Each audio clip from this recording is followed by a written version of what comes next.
What's going on, everybody? This band calls itself Henry Cow.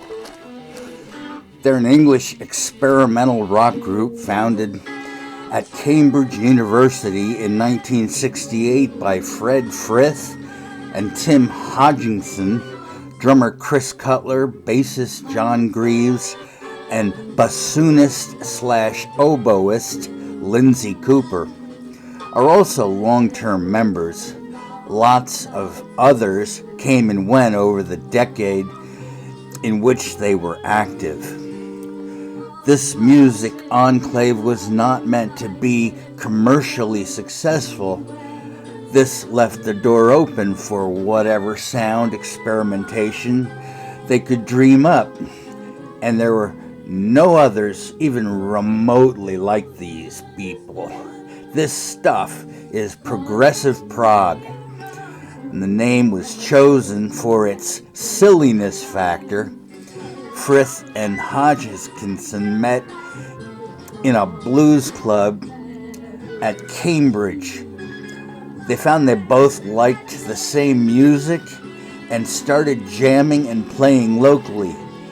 An early Cow show was as support for Pink Floyd on the English version of Ken Kesey's Acid Test Parties.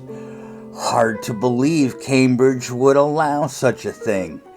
Maybe it was just an avant-garde concert without the electric Kool-Aid. Bass and drums were added by Andy Powell and David Atnall. Rhythm guitarist Rob Brooks, he had a cow.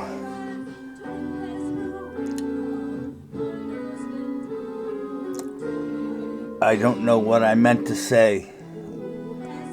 Perhaps I was trying to make some kind of a jest about Rob Brooks having a cow.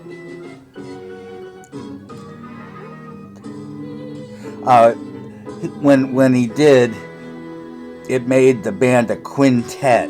I guess that's what I was trying to say. Powell was a music master, a music major at King's College, under composer Roger Smalley, who was influential to Cow's early development. He played the music of Soft Machine and suggested the music of Captain Beefheart and Frank Zappa, and that stuff was pretty far out, even in the 60s. It can be safely assumed that the Cow intended to push the envelope of completely eliminated. The multiple lineup changes were inevitable. They shared a stage with Gong at Glastonbury Fest in '71, and they recorded a John Peel BBC session in '72. This would be an annual recurrence for 5 years. They caved and signed with Virgin in '73. Legend, aka Ledge End, was the first LP. The track, 9 Funerals of the Citizen King, sung by the whole group, was their first political song.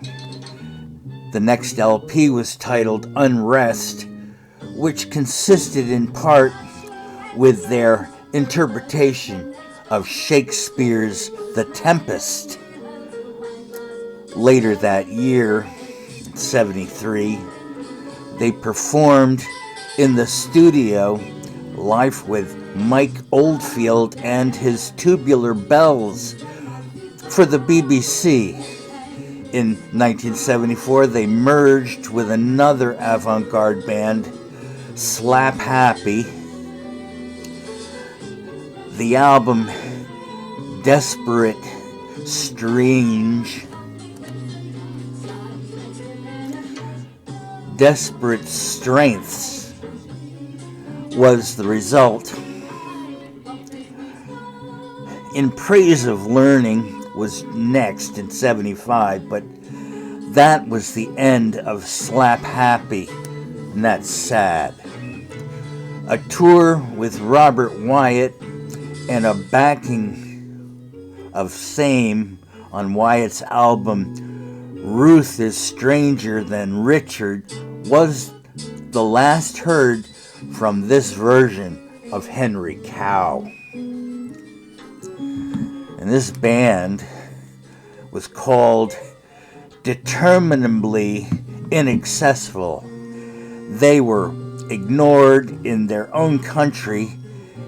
Even Virgin Records, long known for championing off the beaten path bands, had no interest in Henry Cow.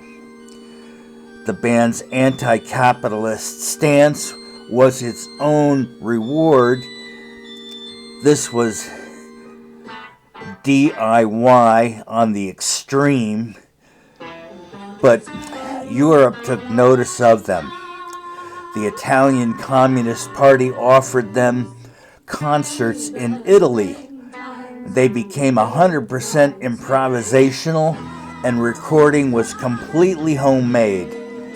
Their new bassist was a classically trained cellist, and she tuned her bass in the fifth like a cello. Virgin and Henry Cow were both enthusiastic about tearing up the contract. There was no money. There is a documentary, a project of Annie, American historian and professor of music at Cornell University, Ben Paikut, titled Henry Cow, The World is a Problem, detailed the band from 1968 to 1978.